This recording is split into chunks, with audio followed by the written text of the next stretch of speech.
Greetings, Dragonball fans, and welcome to part 3 of What If Chi-Chi Was World Champion, where, as suggested by Jehovah Ras Tafai Chi-Chi not only decides to partake in the 24th World Martial Arts Tournament, but she straight up wins it. Previously, the recently widowed, alternate future Chi-Chi took Gohan with her to that tournament to compete in the newly minted Junior Division. While Videl was okay with having lost to a clearly superior opponent, her father was somewhat nonplussed at having lost to a woman. The cyborgs, 17 and 18, then showed up on schedule and proceeded to waltz through Piccolo, the remaining Z-Fighters, and the newly blonde Prince of the Saiyans, Vegeta. Videl was unwilling to give up, though, and found, and then convinced Chi-Chi and Gohan to train her as best as they could, and in the years and encounters that followed, Gohan and Videl fell in with each other. Trunks eventually joined them, but Gohan still died at the hands of 17 and 18, while a now very pregnant Videl was stuck at Capsule Corp, being looked after by Bulma and her mother-in-law, Chi-Chi. Traveling to the past, Trunks went with Videl and her toddler Pan, and they got to meet the younger version of their master, husband, and father, respectively.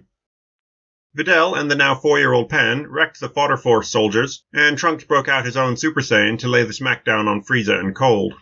Then, while Videl shed happy tears watching Gohan play with Pan, Trunks outlined things to Goku, and I guess Piccolo too, if those ears are anything to go by. So they trained and learned how to drive in preparation for the arrival of the cyborgs, and just before the specified date and time, Chi-Chi had that same epiphany her future counterpart did. They can finally put all that damn training to use, and maybe earn a buck while they're at it, at the 24th World Martial Arts Tournament. She was neither expecting nor overly thrilled when Goku turned it around on her and said that sure, but only if she joins too. Just like old times, eh? It was nothing like old times.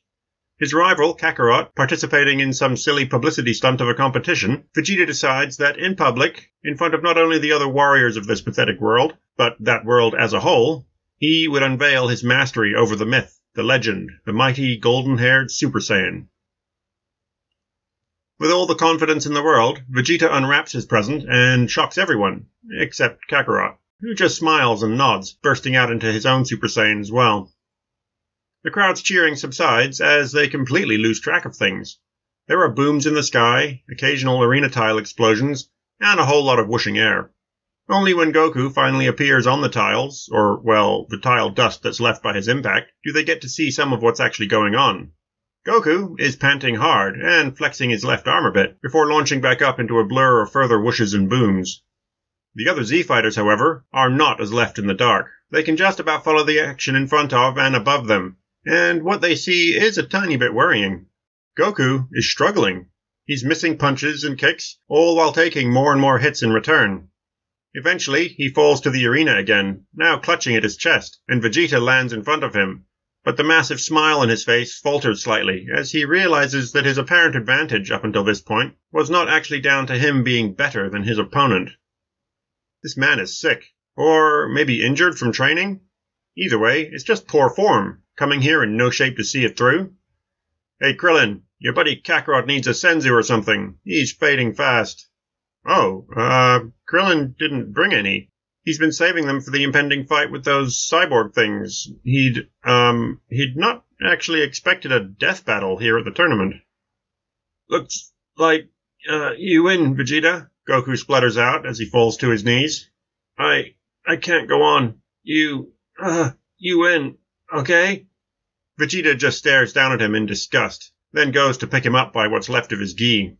At least he gets the pleasure of killing him, right? Well, not really. The man's already dead on his feet. Vegeta can feel the life ebbing away with each passing moment. What a waste. Now he remembers. It was that heart virus-y thing, wasn't it? The fool hadn't taken his medicine. No, he's not going to kill him now. He wants a proper match. He'll deal with those silly cyborgs, then, when poor Widow Kakarot's all better, he'll earn that hole in his chest. Vegeta tosses Kakarot out of the ring into a very concerned Krillin's arms, and then, with a tisk to end all tisks, he flies off. Forget the stupid tournament. Winning money for fighting, who cares about that? Besides, what need has he for money? He's basically married to Bulma. She can make or buy anything he needs or wants. The gravity chamber and a bed. Oh, and food. Can't forget the food. It's actually pretty good. The announcer flounders for a bit, but ultimately it is decided that while Vegeta did technically win his match against Goku, he was obviously reluctant to face her wrath, so had forfeited to the wife of the previous world champion. By default, Chi-Chi is named the winner of the adult division. Obviously that funny hair color changing guy didn't want to face her. She must have scared him somehow. Yeah, she's a strong female character all right. Maybe he was worried about the social media backlash of losing outright to that woman.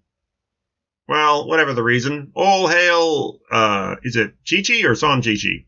Just Chi-Chi? Oh, okay then. All hail Chi-Chi, the 24th World Martial Arts Champion. Where'd she go? Where is their champion? The announcer has to quell the crowd by explaining that she's busy tending to her poor, dying husband. He's in a really bad way and has been rushed off to hospital. At least, that's what he's been told to say. Rumor has it that somebody picked him up and jumped out of a window, and now he's missing. Eventually, Chi-Chi comes back out to collect her winnings with her son, the junior division winner, and they bid a hasty departure, not even trying to hide it or anything, just up and flying away from the arena, in full view of the now departing crowd and whatever fighters stayed to watch.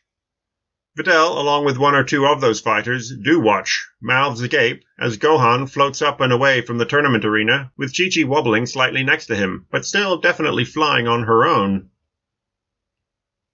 The next few days are pretty tense around the Son family home. Goku is bedridden, and Chi-Chi is fretting endlessly. I mean, this is all her fault after all. Eventually Gohan gets the point across that it's probably better this way. He seemed fine up until that drawn-out battle with Vegeta. If he'd tried to face those killer cyborg things in this state, they might have actually killed him, instead of just tossing him away like Vegeta had. Mollified by this, Chi-Chi is happier, though still very worried. But Goku's been given the heart medicine, so hopefully that does the trick in time. There's what, at least 5 days until those things are supposed to show up? Oh, please, Goku, get better by then, okay? 3 nail-biting days later, the 10th of May, with 2 days to spare before 17 and 18 are due to show up, Goku wakes from his illness and is good to go, despite being bedridden for 3 days, and probably not eating during that time. Man, it would be pretty handy to be able to recover from things like the flu that fast. Yay for cartoon biology! 2 more days of rest, and maybe even some light training later, the Z-Fighters assemble at Amenbo Island, near South City. Bulma shows up too, but there's no sign of Vegeta. Apparently he's been locked away in that gravity chamber for days. But why bring a baby to a potential battle? Well, 'cause it's not like she can leave him in Vegeta's care, now can she? Oh, yeah, true that. What about your mum? No? Your sister?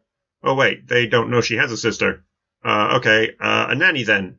No good ones. Well, that seems like a bit of a stretch, Bulma, but whatever. You go right ahead and bring your kid to a potentially deadly war zone. Speaking of kids, who's the dad? Oh dear, poor Yamcha. They eventually split up and spread out, hovering over and then descending into the city to search for any sign of disruption. Aside from the occasional gasp and stare and honking horn at random people floating down into their little town, there is nothing. Yamcha, for one, wanders around for about an hour, and apart from a slight itch, there is absolutely nothing wrong with his chest. No crunching feeling, and no wiggling fingers either. Around the second hour, they are met by that strange pair from places unknown. Gohan, for one, can only stare at the woman, utterly fascinated. He has absolutely seen her somewhere more recently, but can't put his finger on it. The feeling of déjà vu is almost overwhelming. Wait, where's their little girl? There? Oh, no, she's not she's with her grandmum? She's fine. There's no need to bring a 5-year-old to a fate of the world death battle, you know, right? Right, Bulma? Their collective head-scratching isn't exactly filling anyone with confidence, though. Where are those 2 horrible machine or augmented people that were supposed to wreck everything? Well, your guess is as good as theirs. The most threatening thing they encounter is a group of kids running up and asking them if they really are from that recent martial arts tournament. Are you really the husband of the new world champion? Wait, didn't you die? Oh man, they totally flew! Are you superheroes?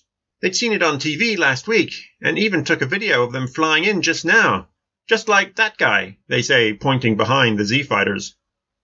Said Z-Fighters all turn to see Vegeta, floating there, staring down at Goku, with a massive smile on his face. So, all healed up then, is he? Well then, let's go. What, in the middle of the city, Vegeta? Really? Well, yeah. He was super nettled, having missed out on the chance last week in front of everyone at the tournament, so why not? Maybe those squealing infants over there can record his presumably epic beatdown, if Kakarot is such a damned glory hound. Oh yes, sir, this is live, streaming straight to MySpace. After just a smidge of property damage, Vegeta eventually agrees to head to a wasteland, but only because Goku just up and flies off. The sadness of the spectators left in the dust of a half-collapsed building. As the others start to fly off after them, that strange woman that Gohan can't take his eyes off of leans over to the young man she's with and quietly says, "Hey, Trunks, your dad's a bit of a jerk." "Yeah," he sighs. "Mum did say he could be quite, abrasive." They blast off after Vegeta and Goku, and Piccolo, having overheard them, glances over at Gohan, who is staring, now slack-jawed, at the two rapidly receding figures.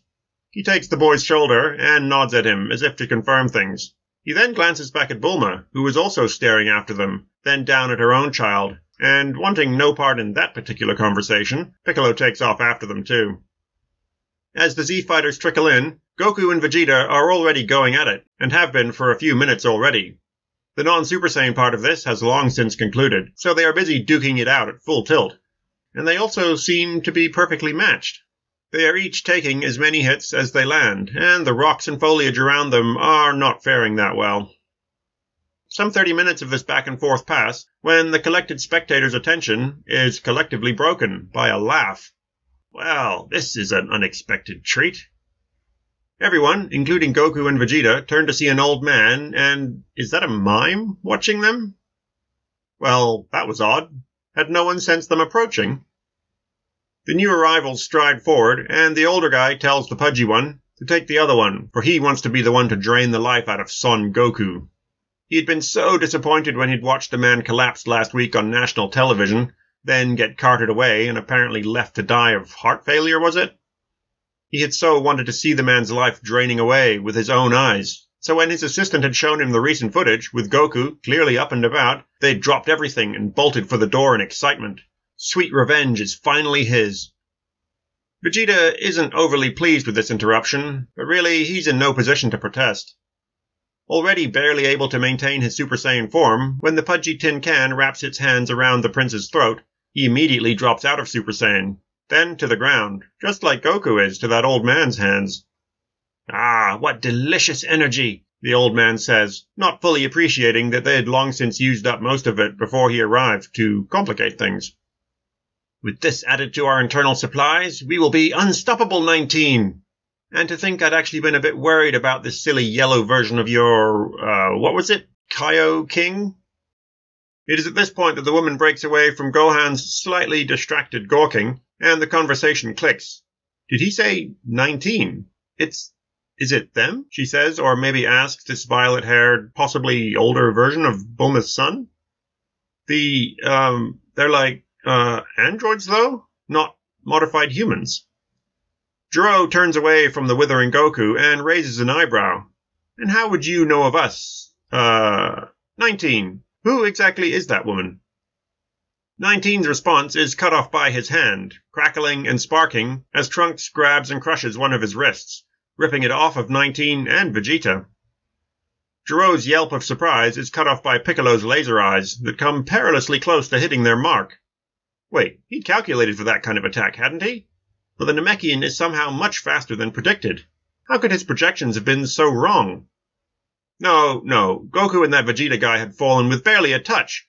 That yellow aurid Kaio whatever was as useless a technique as the red one, cutting out at the slightest energy drain, just as predicted.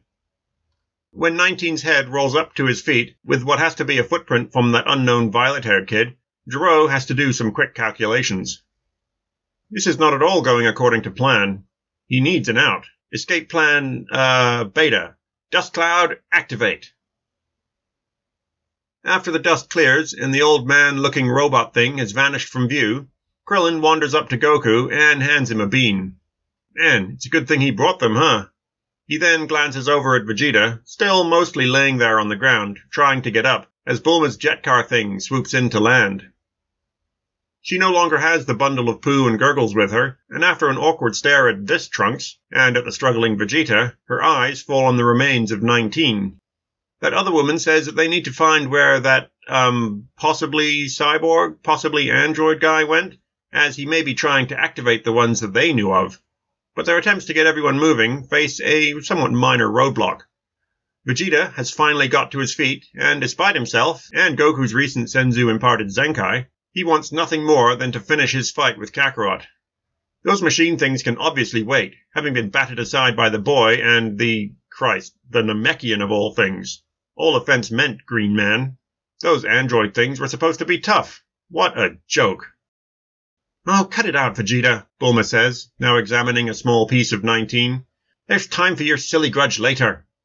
Ugh, fine, Vegeta says, crossing his arms, then collapses to the ground, huffing slightly. Bulma stops turning 19's head over in her hands, and a light bulb visibly goes off above her own head. A grudge. And an android, with some really advanced red ribbon-labeled technology? There's only one person she knows of who could do this.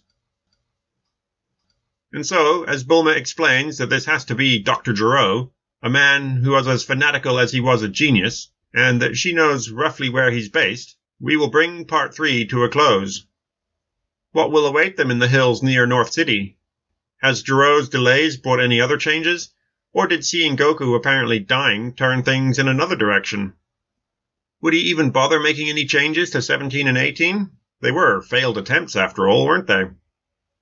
Will Gohan ever figure out what's bugging his socks off about that woman? Just who the heck is she anyway? Find out next time on Dragon Ball. What if Chi-Chi was world champion?